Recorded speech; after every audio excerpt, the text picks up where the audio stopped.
안녕하세요. 이번 시간부터는 함수에 대해 알아보려고 합니다. 함수에 대해 들어가기 전에 예스트레이더, 도움말, 함수 및 예약어를 펼치시면 목록 중에 하단 부분에 선언이라고 적혀있는 목록이 있습니다. 클릭해주세요. 선언부터 먼저 짚고 넘어가겠습니다. 일전에 변수에 대해 알아보면서 간단하게 같이 공부해 봤는데요. 다시 한번 복습하는 차원에서 알아보겠습니다. 먼저 각 변수에 대한 선언입니다. 이렇게 여러 가지가 있는데요. 선언문을 자세히 보시면 아시겠지만 해당 변수마다 선언문의 내용이 같습니다. 모두 같은 의미로 사용되는 선언문입니다. 굳이 여러 개를 알고 있을 필요가 있을까요? 가장 간단한 선언문을 사용하시면 되고 나머지는 알고 계시면 될 것 같습니다. 외부 변수는 이렇게 두 가지가 있습니다. 내부 변수도 이렇게 네 가지가 있습니다. 배열 변수도 이렇게 두 가지가 있네요. 각 변수 선언문 중 가장 첫 번째가 간단합니다. 그럼 첫 번째를 사용하면 되겠죠? 나머지는 이전에 같이 공부를 해보셨으면 읽어보기만 하셔도 이해가 되시리라 생각되어 넘어가겠습니다. 이제 함수 목록 중 첫 번째로 보이는 주문 함수입니다. 주문 함수를 클릭해주세요. 매매를 하려면 매수든 매도든 주문을 해야겠죠? 미리 얘기해드리자면 모든 함수를 같이 공부할 수는 없습니다. 다만 함수들 중 중요한 부분만 같이 공부를 하고 나머지는 필요할 때마다 확인해 보면서 활용해 보시면 될 것 같습니다. 주문 함수에는 이렇게 여러 가지가 나옵니다. 매수와 매도만 알면 될 줄 알았는데 너무 많이 나오죠? 한번 차근차근 같이 알아보겠습니다. 주문 함수 왼쪽의 더하기 모양을 눌러 목록을 열어주시면 주문 함수라는 제목의 목차가 나옵니다. 클릭해주세요. 그러면 네 가지 주문 함수에 대해 나옵니다. 아까 나왔던 지금 보여지는 네 가지 주문 함수 외에 여러 가지 주문 함수는 특정 조건에 맞게 사용되는 제어문과 같은 주문 함수입니다. 이제 네 가지 주문 함수에 대해 알아보겠습니다. 설명문을 같이 읽어보겠습니다. 주문 함수는 매수 포지션에 대한 진입과 청산 함수와 매도 포지션에 대한 진입과 청산 함수로 나눠서 네 가지로 제공된다 라고 적혀 있습니다. 위의 목록을 보시면 신규라고 적혀 있는 두 가지가 진입할 때 사용되는 주문 함수입니다. 그리고 밑에 청산이라고 적혀 있는 두 가지가 청산할 때 사용되는 주문 함수입니다. 현물 거래가 아닌 포지션을 거래할 때는 위 네 가지가 다 사용되겠지만 우리는 주식과 가상화폐, 현물 거래가 목표이기 때문에 이 중 바이와 엑시트 롱 이렇게 두 가지만 아시면 될 것 같습니다. 밑에 설명문을 계속 읽어보겠습니다. 그러므로 현물에서 사고 팔고의 전략은 바이와 엑시트 롱 조합을 이용해야 한다 라고 적혀 있습니다. 이제 이해되시죠? 그리고 각 주문 함수의 소괄호 안에 있는 매개 변수에 대해 알아보겠습니다. 첫 번째는 명칭입니다. 명칭을 작성해 주시면 차트에 해당 명칭이 표기가 돼서 보기 편하다는 장점이 있습니다. 또 하나는 만약에 피라미딩 매매를 할 때 이렇게 피라미딩 모양처럼 1차 매수, 2차 매수, 3차 매수 등 여러 번에 나눠서 매수를 하게 될 텐데 매도할 때에도 나눠서 매도를 쉽게 할 수 있게 도와줍니다. 간단하게 매수할 때마다 이름을 적어주는데 예를 들어 1차, 2차, 3차 이렇게 이름을 정한다고 치면 이때 매도를 하려면 1차를 불러서 매도를 하면 되고 2차를 불러서 매도를 하면 되고 3차를 불러서 매도를 하면 되고 이렇게 따로따로 불러서 각각 매도를 할 수가 있습니다. 귀찮을 정도로 힘든 작성이 아니니 한 번에 매도를 할 경우에도 이름을 적어주는 버릇을 들이시는 게 좋을 것 같습니다. 다음으로는 신호 타입과 신호 가격입니다. 설명문을 같이 읽어보겠습니다. 신호 타입은 on close, at market, at stop, at limit으로 네 가지가 제공되는데 라고 적혀 있습니다. 이것으로 모아 4가지 신호 타입이 있다는 건데 밑에 조건의 개별 설명문을 이어서 읽어보겠습니다. on close는 조건을 만족하는 봉의 종가를 진입 가격으로 사용하는 타입이다 라고 적혀 있습니다. 예시 그림을 보시면 if 제어문이 사용되고 있는데 조건을 보시면 종가가 5개 봉의 이동평균선을 상향 돌파하면 매수하라는 내용입니다. 좌측 그림을 보시면 검은색 선이 해당 조건의 이동평균선 같습니다. 빨간색 장대 양봉이 해당 선을 돌파하고 매수가 일어났습니다. 그러면 이 해당 봉에 종가를 진입 가격으로 넣어 매수 주문을 넣게 된다는 겁니다. 이어서 설명문을 읽어보겠습니다. M마켓은 조건 만족 봉의 다음 봉의 시가를 진입 가격으로 사용하는 타입이다 라고 적혀 있습니다. 위 예시 그림을 보시면 온클로즈는 이 매수 조건이 발동된 양봉에 종가를 기준으로 매수 주문이 넣어지는데 M마켓은 다음 봉에 시가를 진입 가격으로 사용한다는 겁니다. 다음으로 넘어가기에 앞서 왼쪽 목차에 주문 예약어에 플러스 아이콘을 눌러 목록을 열어주신 다음 온클로즈를 클릭해 보시기 바랍니다. 설명란을 보시면 봉 완성 시 주문이 발생하므로 실제적으로 다음 봉의 시가로 주문이 나가게 되며 라고 적혀 있습니다.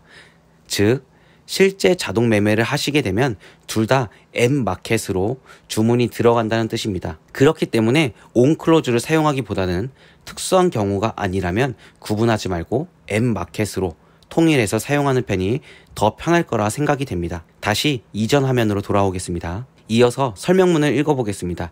온클로즈와 M마켓은 따로 신호 가격을 설정하는 타입이 아니므로 수량 설정 시에는 신호 가격을 DEF로 작성해주면 된다 라고 적혀 있습니다. 방금 같이 공부한 것처럼 2가지 주문 예약어는 따로 가격을 정하는 게 아니라 다음 봉에 시가를 기준으로 주문이 나가기 때문에 세 번째 매개 변수인 신호 가격을 DEF라고 적어주시면 된다는 내용입니다. 바로 밑에 예시를 읽어보면 buy라는 주문 함수 뒤에 소괄호로 매개 변수를 적은 것이 있습니다. 같이 보시면 쌍따옴표 사이에 알파벳 B가 있는데 이것이 매수 주문의 명칭입니다. 이 명칭을 이용해서 따로 매도를 할 수가 있습니다. 다음으로는 타입에 온클로즈라고 적혀 있습니다. 그 다음에는 가격을 임의로 지정할 수가 없기 때문에 DEF라고 적혀 있습니다. 마지막 숫자 1은 수량입니다. 풀어서 설명하면 B라는 주문을 온클로즈 타입으로 매수하는데 수량은 1개이다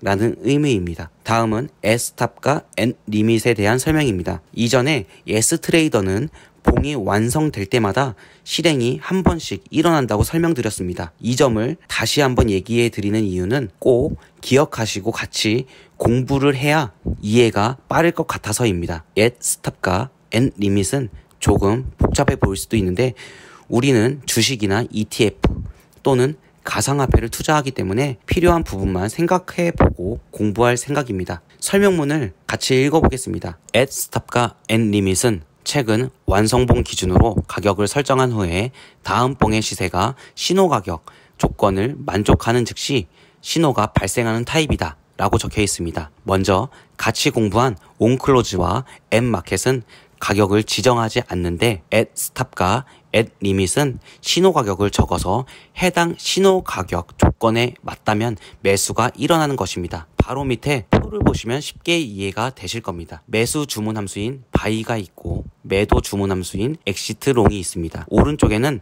S탑과 N리밋에 대한 설명이 간단한 그림으로 그려져 있습니다. 매수 주문 함수에서 S탑은 가격 조건이 화살표가 위로 향해 있고 N리밋은 가격 조건이 화살표가 아래로 향해 있습니다. 방금 설명문을 같이 읽었을 때 신호 가격 조건을 만족이라는 부분이 있었습니다. 그걸 간단한 그림으로 표현한 건데 매수 주문 함수에서 S탑을 사용할 경우 가격 조건을 위로 설정할 때 사용할 수 있는 겁니다. 쉽게 말해 추격 매수라고 이해하시면 될 것 같습니다. N리밋은 반대로 가격 조건을 신호가 나온 지점보다 아래로 설정할 때 사용할 수가 있는 겁니다.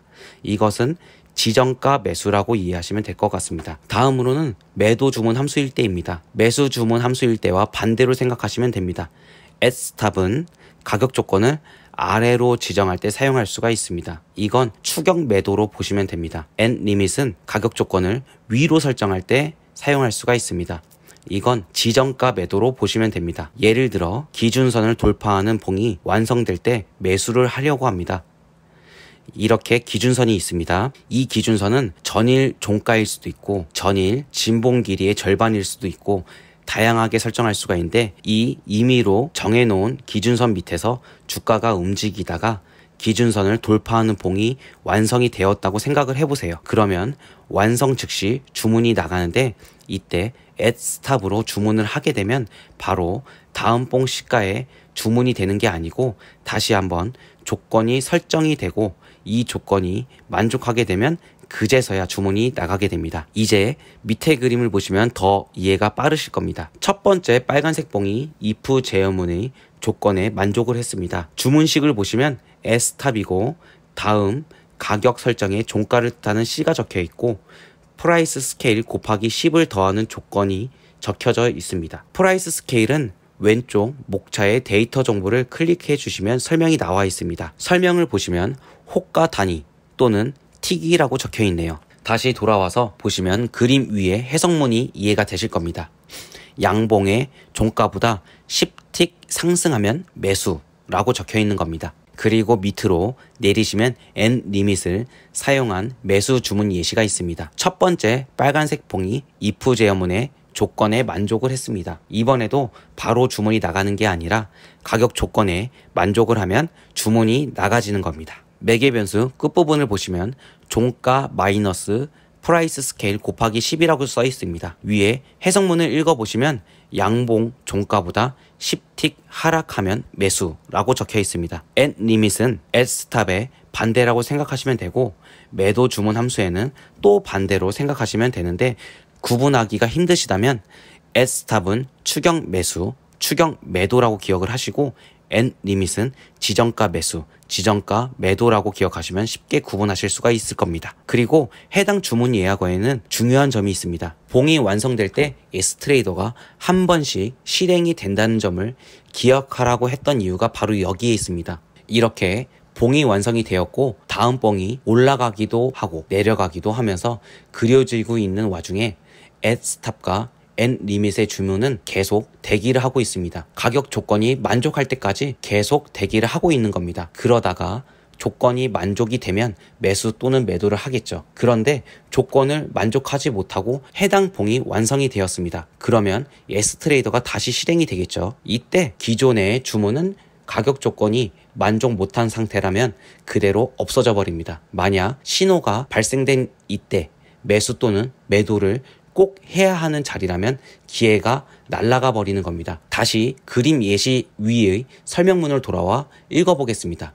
at stop과 end limit의 신호 가격을 설정한 후 다음 하나의 봉에서만 시세를 감시를 하게 된다. 그러므로 다음 봉이 신호 가격에 맞는 시세가 발생되지 않으면 설정은 해제가 된다 라고 적혀 있습니다.